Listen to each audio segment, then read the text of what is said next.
job, and big round of applause for Tom. Hello, everyone. Can you hear me well?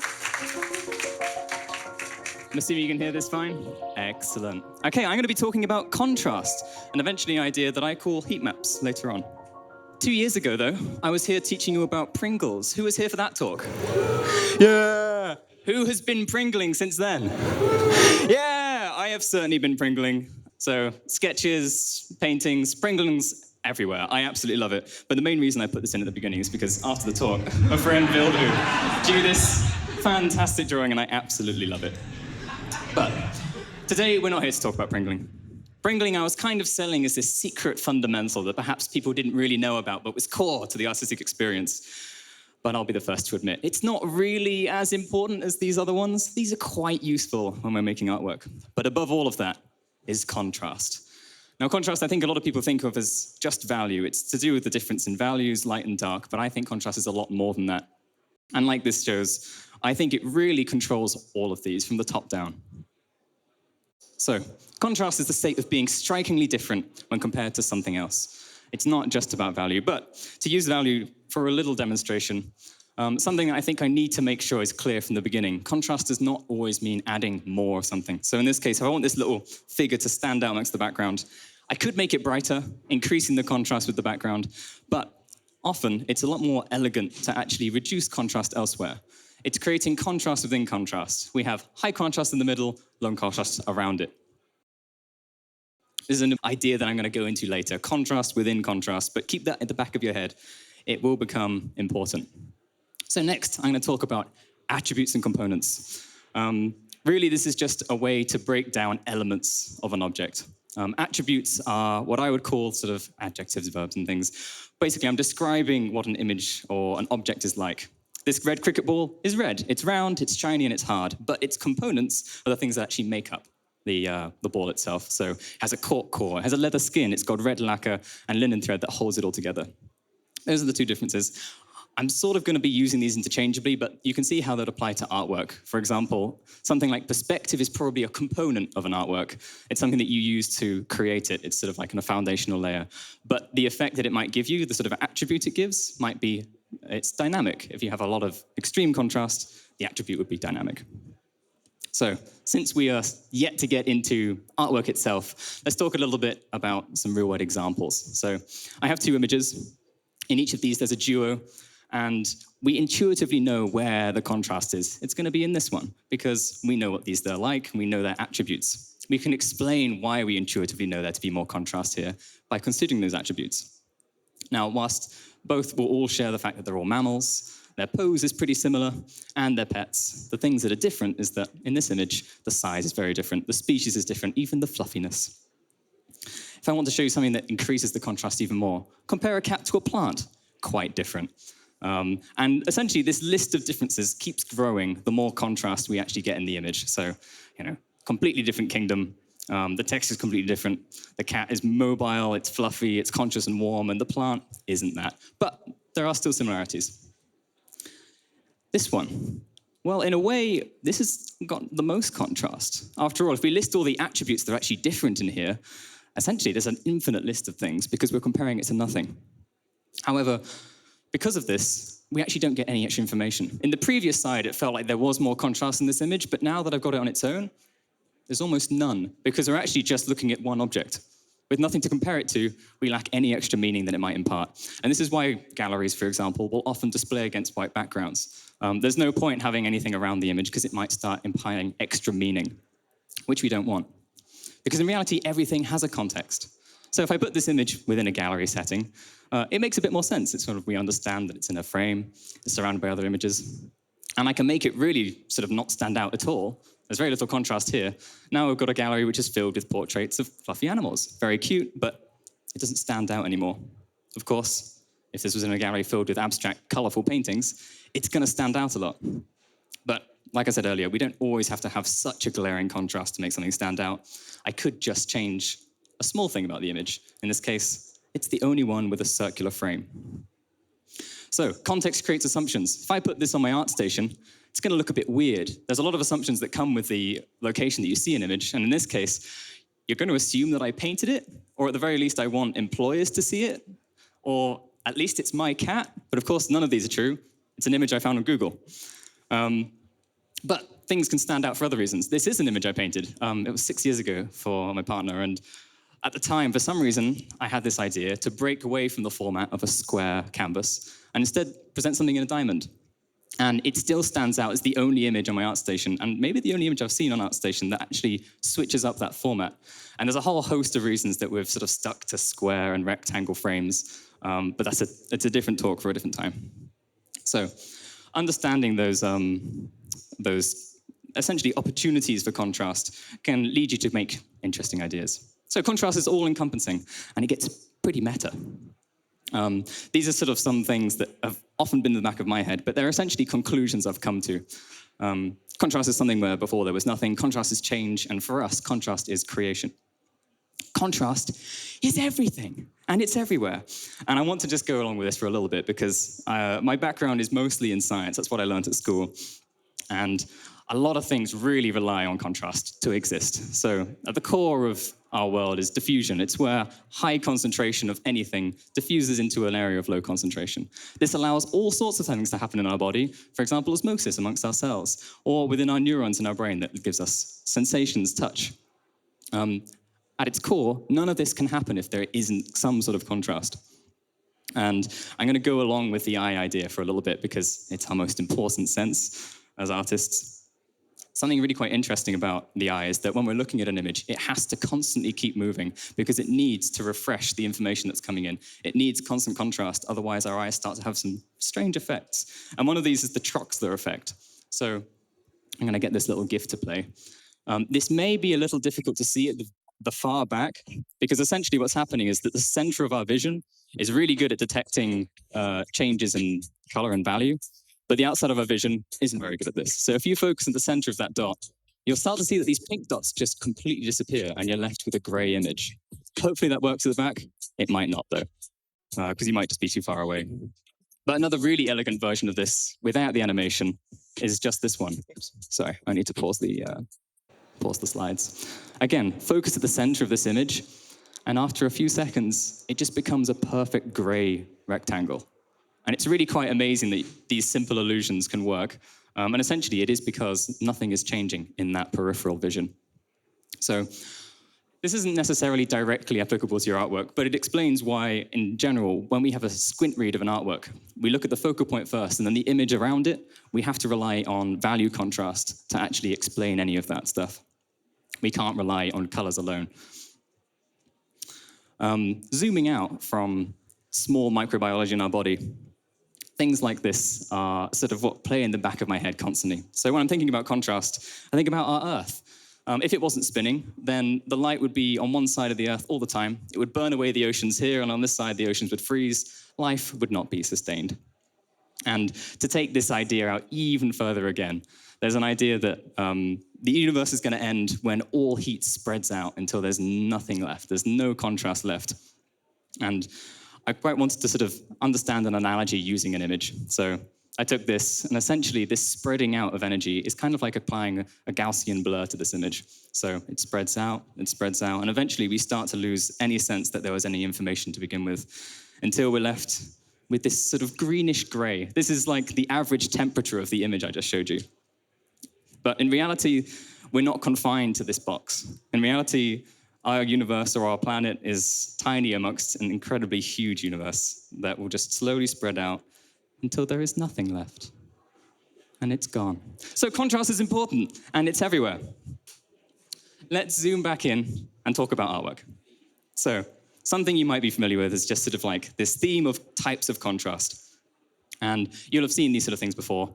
This is a really, really good way of reminding yourself what's important when you're creating an image. So I've got size contrast, I've got shape contrast, line width, line direction. Essentially, you can take any attribute of an artwork and make one of these little diagrams to sort of show you how you make that stand out amongst a lineup. But the important part there is a pattern where I have to establish a pattern for this thing to stand out.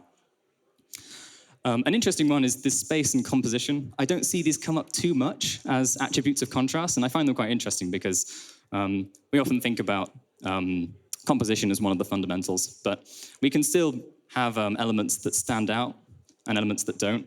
And I would treat this as a type of contrast too, because later on when I start thinking about contrast within contrast, that idea that we're getting to eventually, this will come up again, where I treat all these important areas of the composition as things that take more salience in our vision.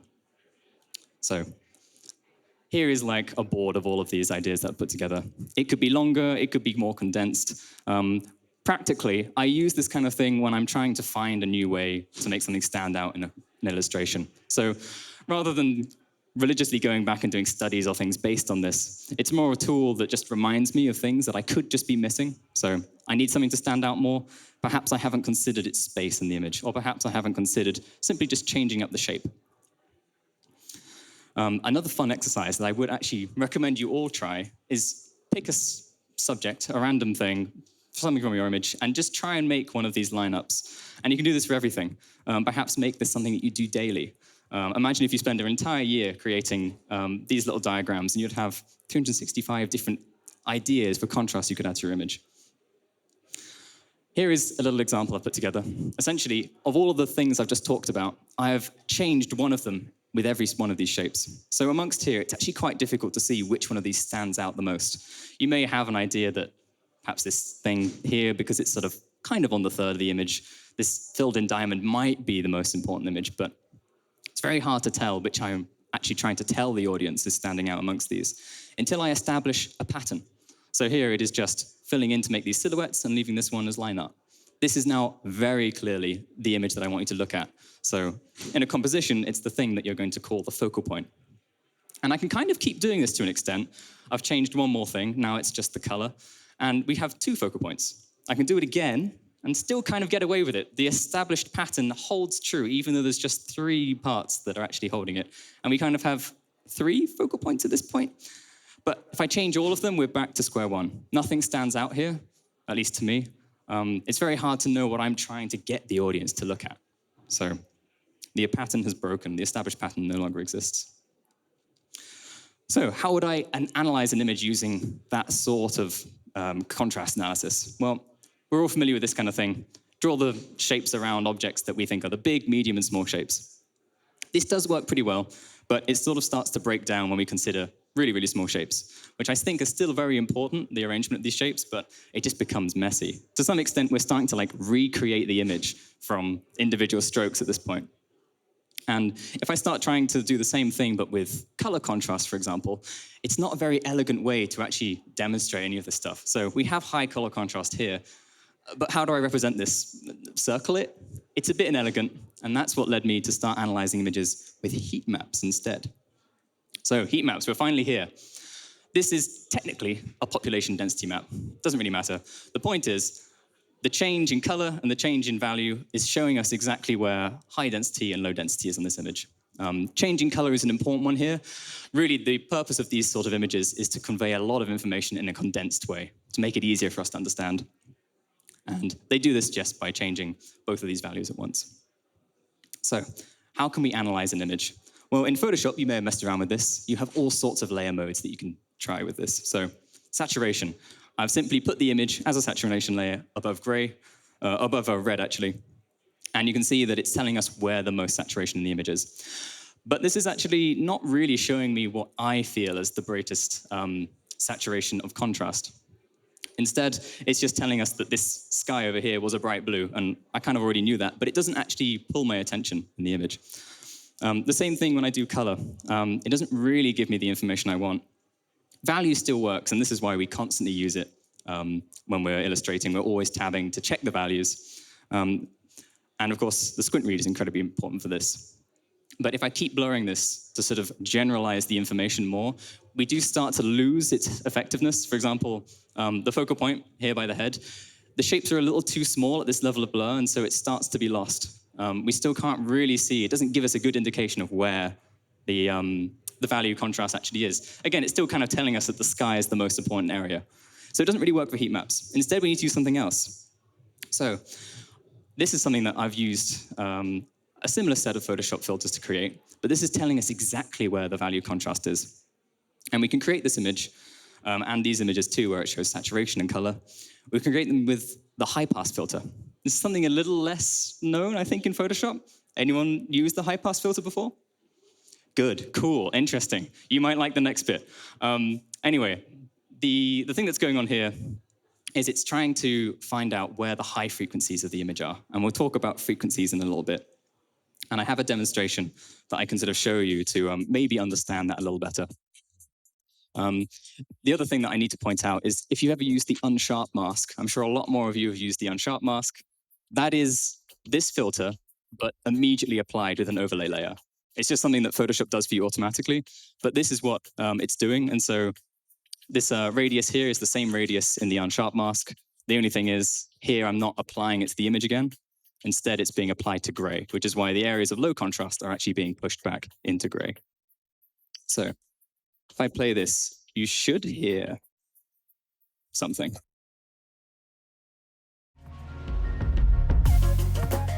So here's a piece of music. I'm going to apply a high pass filter to this.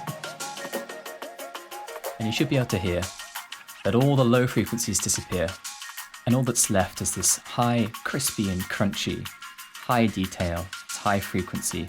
And eventually I'll bring all of that low frequency information back in by removing the high pass. And you can tell that it's kind of like the full image again. The equivalent of this is the Gaussian blur. This is showing only low frequencies, so I would call this a low pass. And again, we've lost all of that high, crispy detail, and we've only got these large, big shapes. And that sounds something like this. So this is the same piece of music, and as I apply the low pass, only low frequencies get through, and you get rid of all of that high, crisp information, and it becomes kind of murky, almost like we're underwater, and we just can't tell what those details are anymore, similar to the Gaussian blur that you can see. So what we've done here is a process called frequency separation. And now we can take these two images and recombine them using a linear light layer in Photoshop. And this will perfectly reconstruct our original image. As a quick aside, this technique is normally used for touching up portrait photography. And for me, I now want to know sort of how far I can push this idea. So we've taken away the low frequencies, we've taken away all the high frequencies. What happens if I leave only a certain set of frequencies there? And this is what I'd call a band pass, where I've taken only, what did I put there? 20 pixels. So only information that is 20 pixels wide is kept. And essentially what I've done is I've just done these filters on top of each other, and I'm rested this image. So this is showing us only this level of frequency of detail, which I find quite interesting. It's like we're getting a little bit of both worlds, but neither is ideal. We can't see details, nor do we get like a good value read. Now this leads into something called Fourier transforms. Stick with me. I find this really interesting. Hopefully you do too. It's going to get a little in-depth, a bit big brain. Frequencies can be combined. So high frequencies, low frequencies. Imagine music again. They can be combined like this. So constructive interference allows this frequency to superpose on top of this one. And you can see how the two add together. The same thing can be done with images. So I have this little square that's representing a sine wave like this, but as an image. It's simply changing between black and white in this smooth arc, simply like a sine wave would. And you can see how I can add those images together as well. The other important thing to note is that these can destructively interfere. So if they're the exact opposite, they cancel out completely. And the same thing happens here.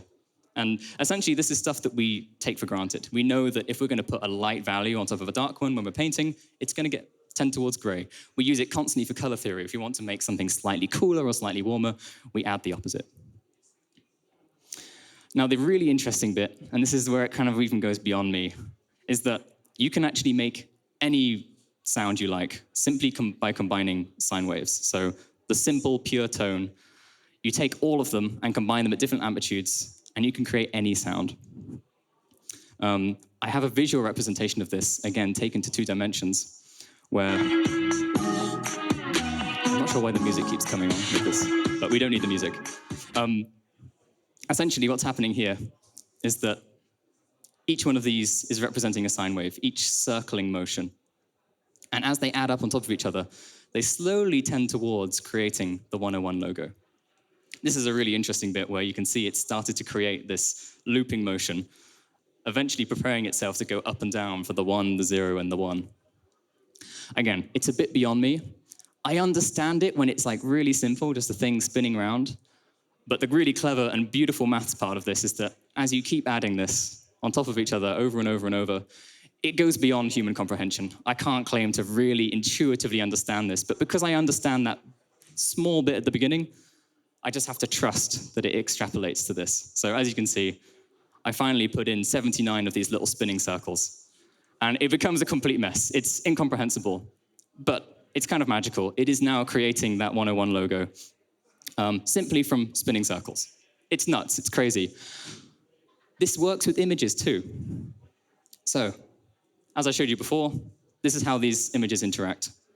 On the right, this is where I take a 2D sine wave into the full two-dimensional spectrum. So these sine waves can be represented at any angle. They can be diagonals, they can be horizontal, or vertical like I had originally.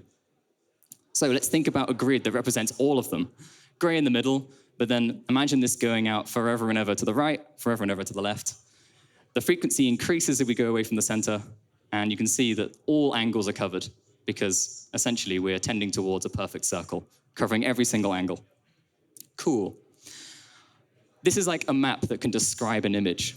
So we have all of these, and the different amplitudes here is going to be represented by basically how bright or dark they are. So 0 amplitude is down here at gray. High amplitude is when it's a full spectrum of white to black. And if we combine all of these together, then we can recreate an image simply by that destructive and constructive interference. Again, this is like something I understand at the base level. I can see it happen with really simple stuff like this, but we just have to trust that it works. It's beautiful mathematics. I imagine when an artist looks at us, sort of creates something from nothing, or a mathematician looks at us, creates something from nothing with lines and value, I hope that they have the same feeling of like, this is beautiful and magical and I don't understand it. Well, the same thing's happening in reverse, but for mathematics instead. This is honestly the point where when I was doing a dry run of this talk, my wife just kind of fell asleep. She tapped out. She was like, artists don't need to know about this. It's not important. But this is my talk, and I find this stuff fascinating. So we're going through to the end. Here's a little online tool. It's essentially everything I've described at this point, but it displays it in a way that makes it much more easy, hopefully, to understand. What I'm doing is I'm moving this little dot here on the right. This is that same graph that I showed earlier, except this dot represents the sine wave at every point. I don't need to see all of it. Hopefully you get the point. Top right, this is this image of the dragon converted into this space. So you can see it's like a noisy mess. This is all of the different amplitudes of these gratings. And of course, it has to be a very high resolution because ultimately we have to be able to recreate tiny pixel level resolution. Now, getting back to heat maps, high pass and low pass. This is actually what's happening in Photoshop when you use a high pass filter. It converts it into this image, and it then removes all of the low frequency information in the middle, creating a high pass. It's really cool. This is like a whole subset of science that you find loads and loads of information about online. Again, most of it's beyond me, but you can see intuitively, if I let only the low frequency information through, it looks like a Gaussian filter. It's a blur. Really cool. For me, when I saw this, it's like suddenly everything made sense. And of course, this is exactly what you're doing. When you're increasing the number of pixel width of a high-pass filter, you're doing exactly what I did there. You're increasing the width. And the same thing with the blur. So that little sort of like live demo, I can only do at low resolutions, but I can do a high-resolution version in these slides. So this is the image that represents this image, but in its Fourier transform. Here it is, only the low-pass filter applied, these low frequency values, and it's blurred. Now, the really interesting thing is I can start to test hypotheses. I feel like I understand it, so I can take it and test it. If I let through all of these sections along the horizontal, I've got a little map to show you. Remember where all of these different sine waves and the different angles are existing on this graph? Well, this is only this information. It's the low frequency information and it's the high frequency information, but it's all vertical. And that's why it gives us a motion blur. Essentially, it takes out all of the high frequency information vertically, but leaves all of it horizontally. And of course, if I restrict this band even further, it's the equivalent of actually doing a faster motion blur. So again, now I understand how Photoshop works. It's simple. It's Fourier transforms. You can do this at an angle. And of course, the angle that I put this line through is going to be opposite this, because again, I'm removing all of the information up here. And that information is all the stuff that describes this frequency, the diagonal. And so we get a motion blur in this direction. And I can do some really strange things too. If I let all of this information through, essentially what I'm getting rid of is any angle that fits along these lines. So you can see these are all angles basically going from bottom left to top right. And things like this, the chin, it's just gone. It's like a soft edge now. It feels almost painterly in a way, but we've lost all information there. And then these edges, these are all nice and crisp. They've kept all of their information. And of course, I can do that in reverse. The chin's come back, but he's lost his jaw. And then this is that band pass that I mentioned earlier. I'm removing high frequency, low frequency, and I'm left only with this sort of like murky filter of the stuff in the middle. One more thing that I found really interesting. A lot of the time when you converted an image, you have this bright cross in the middle. And as we saw before, that cross is describing vertical and horizontal lines. That's because in this image, because it's a square image, it's in a square canvas, it needs to describe the sharp edge of the canvas. This didn't really make too much sense to me at first, but then I tested it with this. This is the same image, but instead it's just the line work. There's none of this bright contrast at the edge, it's all on gray. And you can see the X that we used to see has basically faded away. And I can test this further. If I put a circle in, so I don't have any of the contrast at the edge, the X has completely disappeared. You get this strange moire pattern. Don't worry about that. If you blur your eyes at it, none of this bright X anymore. It's gone. And of course, if I put this image back in a circle, again, we've lost this X. I just find this fascinating. It's like when I can actually test a theory and it comes out to be true, I feel good. I feel good about that. One last thing, because I found this quite interesting, the practical use of this is that if you have a noise of a constant frequency embedded on an image, you can actually see where that appears in the Fourier transform. So in this case, it's kind of like a printing artifact or a Mario effect or something like that. And it's left this constant noise going back and forth that to most of us, we would feel like this image is gone. We can't really do anything unless we go through and repaint it. But amazingly, you can actually remove specific areas of this map and start to reconstruct the original image. So I imagine there must be all sorts of like data forensics and stuff that actually use these same imaging techniques to create things like this. And essentially recover information from things that otherwise we thought might have been lost. So what have I learned from this? Well, ultimately, it started to explain a lot of the things that I've known intuitively, but never really been able to describe. So this is really blurry. It feels out of focus, and because of that, it loses optical salience. Like we don't really pay attention to it as much. And essentially, this has been low-passed. It's only low-pass information. If we were really, really far away, it would appear the same, but that's because as we get further away, the lowest frequency of information we can determine becomes larger. And so as we go across to the center, we can see on this side, this is only high-frequency information. It's the equivalent of a drawing. It has none of the low-frequency information that allows us to create a solid silhouette. And then, of course, the solid silhouette, it clearly stands out here as the thing that has the most contrast. It pops out from the screen. It feels really solid because it's filled in. And the only reason this can exist is because it has every single level of frequency detail. It has the low frequency here. It has the high frequency of this crisp edge. And this, to me, it's sort of like, again, it feels like everything makes sense now. If I have this image, I can show you exactly how I've used this. Again, intuitively at first, but now I feel like I understand it. These whiskers, they're only high-frequency information. Essentially, it's like line art. These areas where I've chosen to make the edge really, really soft, it's only low-frequency detail. And then, of course, the things I want you to look at, the actual cat's face, it's high and low frequency. It's both at once. It's both crisp edges and it's big value changes. Cool. I feel like I understand a lot more now. Hopefully that made some sense. But thank you for indulging me throughout that. Back to heat maps. So we now understand how we can create this image. It's a high-pass filter. If I actually take away that gray, so essentially I make all of the dark areas lighter, and all the light areas keep them light, but I get rid of that gray in the middle, this is the heat map we're looking for. It's showing us very clearly where the image is bright, there's high contrast. Where the image isn't bright, there's low contrast. And of course, if I just apply that like color gradient across it, it makes it much clearer. Contrast within contrast, we're finally here. If we make a heat map of detail, so essentially I'm looking for details that mean something to us as viewers, rather than just like high density pixel changes or textures and things like that. I'm looking for stuff that means something to us. So in this case, it's going to be the mechanical design, or it's going to be parts of the image we can actually relate with, things like the characters or the things the characters carries with them. I'm excluding a lot of stuff like, for example, this sort of texture within the clouds, because the point is, I don't really want you to look here. I want it to be interesting if you did, but it's not salient detail. So here's my heat map. And essentially, I'm going to start talking about what makes a heat map beautiful, because I've got a feeling that I like heat maps now. Firstly, it follows all the same rules that we've known up to this point. So all our shape design rules, all our compositional rules, big, medium, small, very, very clear. It's beautiful. The same exists within all of the negative shapes in this piece. So any places that I feel like I haven't deliberately put any salient detail, they start to form these appealing areas as well. And what I want to make sure, again, contrast within contrast, there needs to be a difference in the size of these shapes, in the position of them, everything.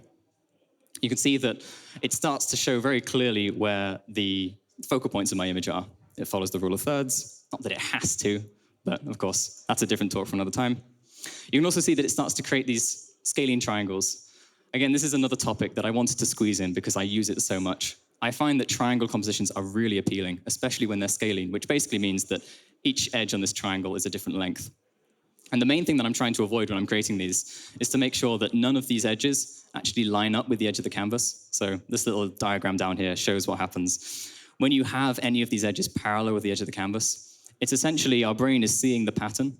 If we think back to types of contrast, we see the patterns where lines all point in the same direction. So when these line up with the edge of the canvas, we're sort of reminded that we're looking at a 2D image. And so if you can avoid that as much as possible, we don't essentially get this reminder that it's flat. Instead, we're allowed to sort of delve deeper into it. And of course, this is kind of subjective too, where you actually draw this triangle. I could draw a line going through this focal point and down to this important area in the corner.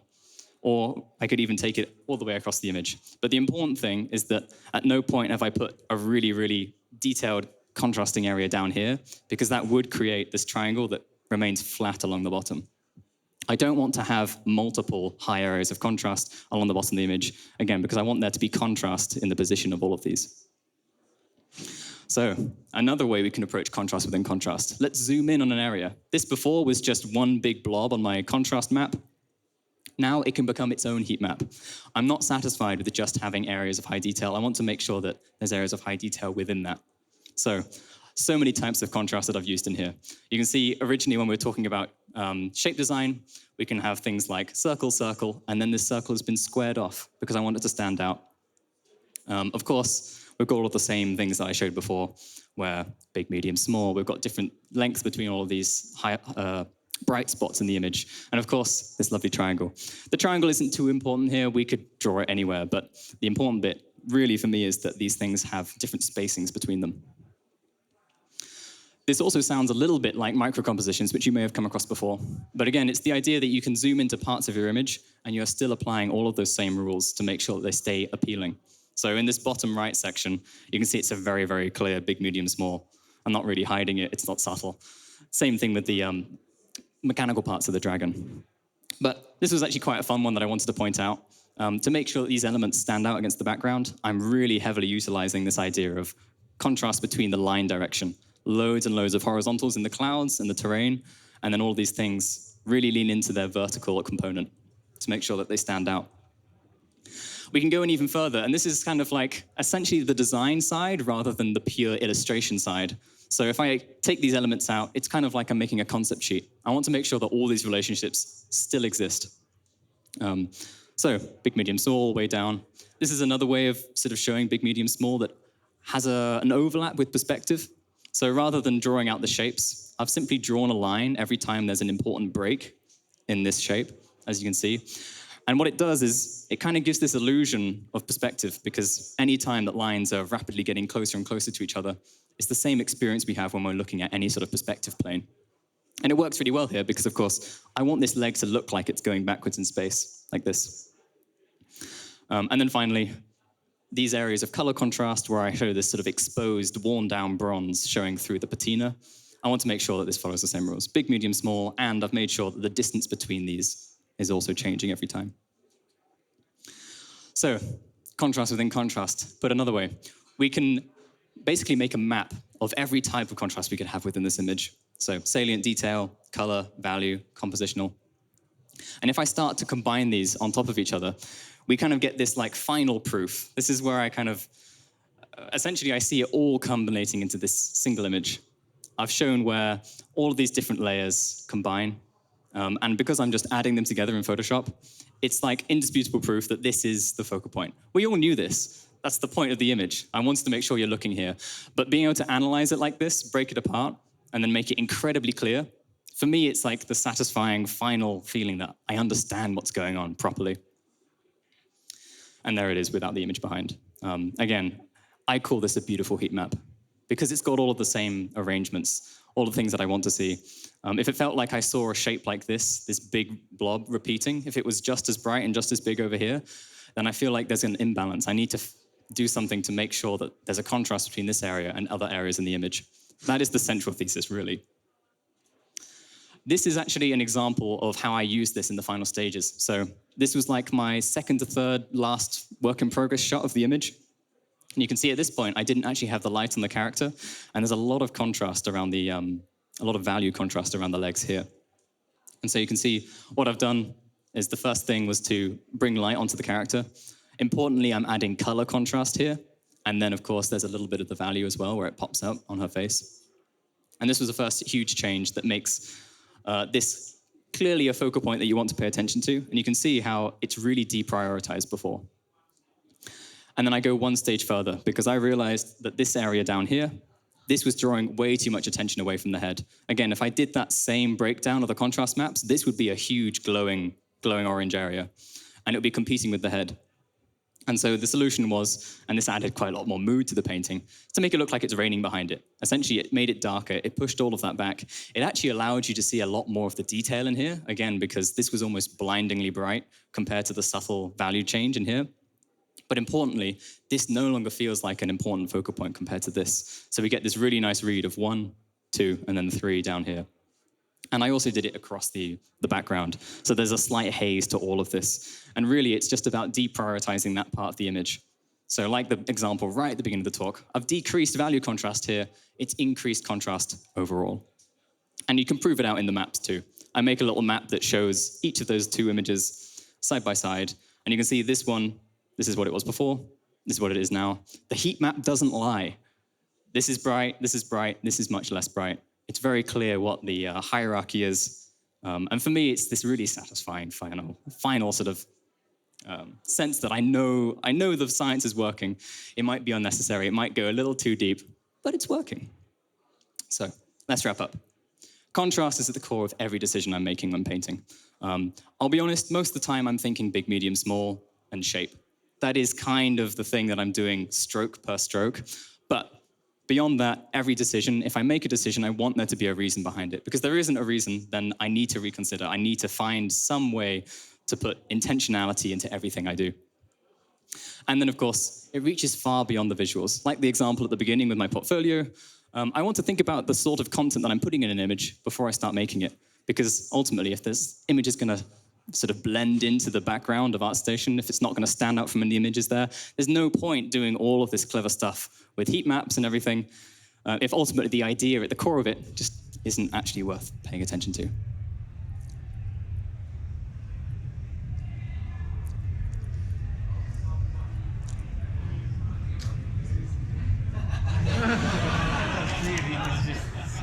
Thank you. It's not broken, but that moment stood out because I made you read the slide instead. I pretended like my microphone was broken. I did it too much, I'm sorry. But the point is, even in this talk, there are things I can do to make it stand out. Of course, you can't really do this with an artwork, but like with the previous slides, when I actually just added audio to the artwork, you see Instagram is tapped onto this. You can now add audio to every piece you upload. It's just things to make it stand out. And yeah, hopefully that slide demonstrated it. Also this, we all know that moment in a film, that spooky moment when you don't know what's going to happen and everything gets quite quiet, and they really make sure that the audio sets you up to experience something that's about to happen. You don't know what's going to happen, but it's going to hit you at any moment. but I wouldn't actually jump scare you. But again, it's something that just builds some sort of tension. Films know how to do this. And it's all to do with the combination of audio and visual. So finally, these are all the topics we've covered. Hopefully one of them resonates with you. Hopefully one of them essentially gives you that moment where it feels like it understands a little bit more about contrast than you did before. And hopefully you can use one of these. It doesn't have to be all of them at once. It certainly doesn't have to be Fourier transforms. That was a bit too far, I know. But it's fascinating, and it's really interesting to see where these two worlds overlap, just like music and art can overlap. I really love when I see data imaging and all the science that goes into that. And that is it from me. Thank you so much for listening. The end. Hey, thank you so much for that presentation. I actually have an engineering background, so when you said Fourier transforms, I was in disbelief. Out of curiosity, what software was that you used to turn the images into the Fourier transform version? So I couldn't work out how to do it myself. I read loads of Reddits of people being like, oh, I just programmed a Fourier transform. Isn't that cool? And I'm like, I can't do that. So I want to experiment with images, but I can't. I literally can't do that kind of thing. I then just searched Fourier transform online tool, and it gave me a whole bunch of them. I can give you links afterwards, but they were essentially the first results, and they were really fun tools to play with. So I recommend everyone play with them if you're interested. I absolutely will. And sorry, one more question. Could you tell us a bit more about your move from a STEM background into art? Because for someone like me, that's of great interest, something I'm turning into. Essentially, it was just that for people in the UK, it's A-levels. That's what I was doing at A-level. It was science, physics, maths, and chemistry. And I was set to do natural sciences at uni. And I basically bailed from that position because I just realized that I was not going to pay attention during uni. I was just going to want to draw the whole time. And so that's when I kind of switched courses. I ended up doing an art foundation course down in Exeter, so where John's from. And yeah, that was essentially the moment where I discovered Feng Zhu, I learned what concept art was, and I wanted to change careers. So this might be, thank you so much for the talk, by the way.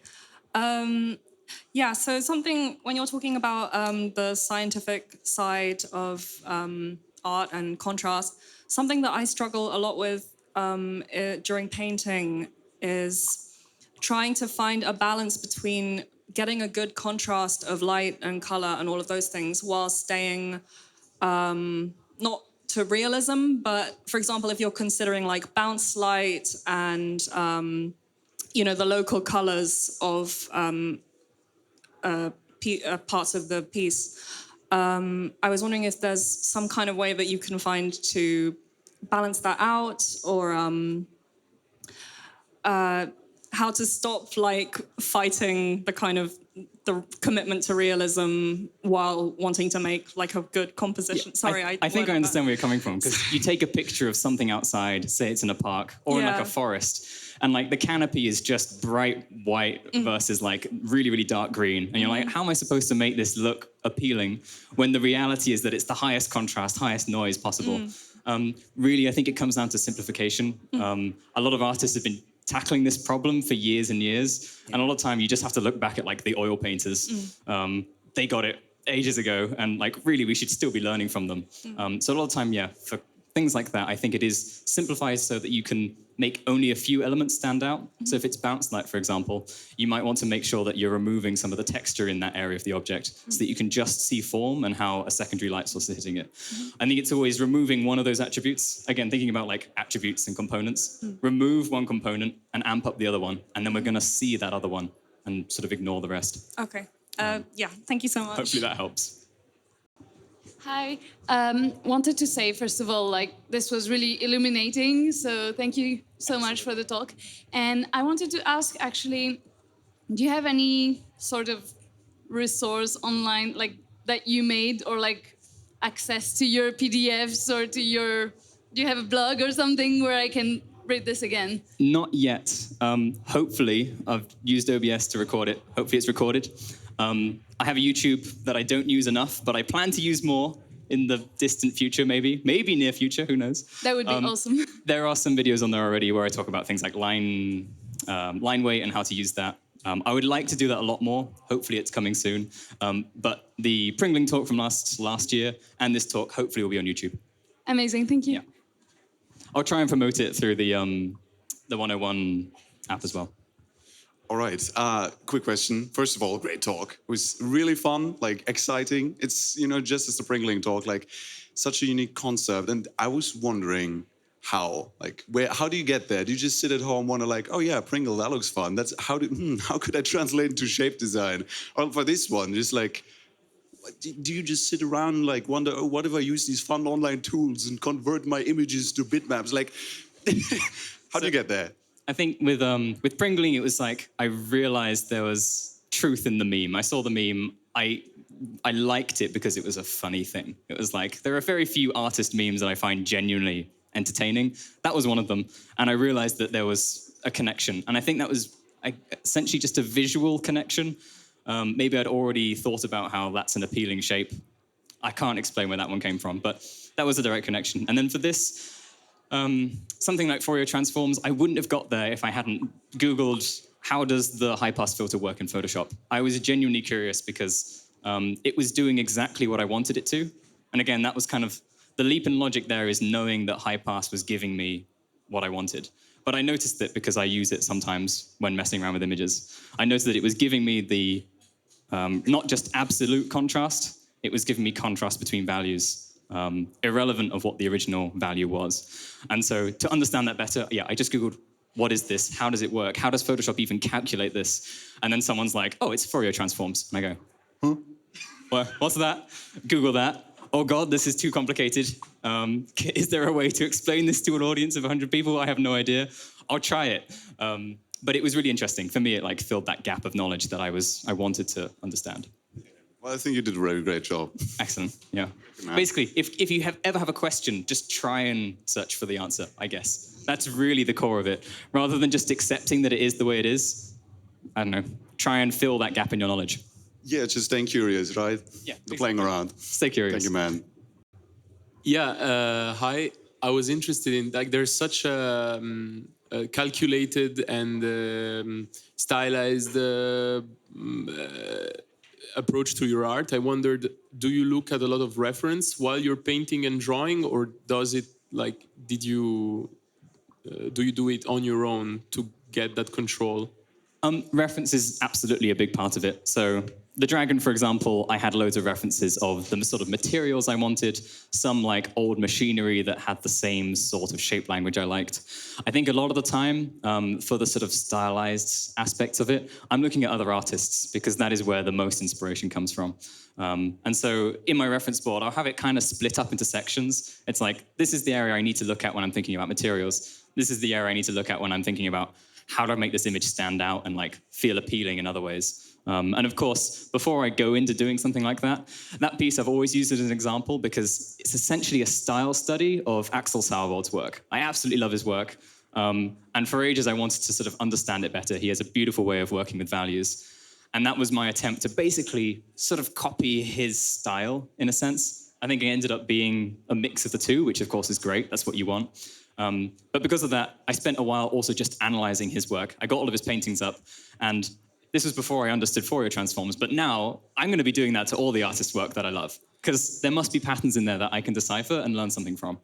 And essentially, that's how I use reference. It's learn from it first if I can, and then put the important parts in a Pure file and have that on the second screen. And very quick follow-up, do you look at mostly contemporary concept art illustrator stuff, or do you look at a lot of old painting as well? A lot of old stuff as well. Not as much as I should. I think every time I look and reference classical paintings, I kind of go oh, this is so good. Why do I not look at this more often? And then, of course, it doesn't pop up on Instagram or it doesn't pop up on ArtStation, and I forget about it. So, yeah, I would push yourself to search for references outside of the things that an algorithm gives you, because it's always going to sort of regurgitate the same thing at you. So, yeah, old as well. Thank you. Thank you very much. Thank you. Thank you, Tom, and please give a big round of applause to Tom again.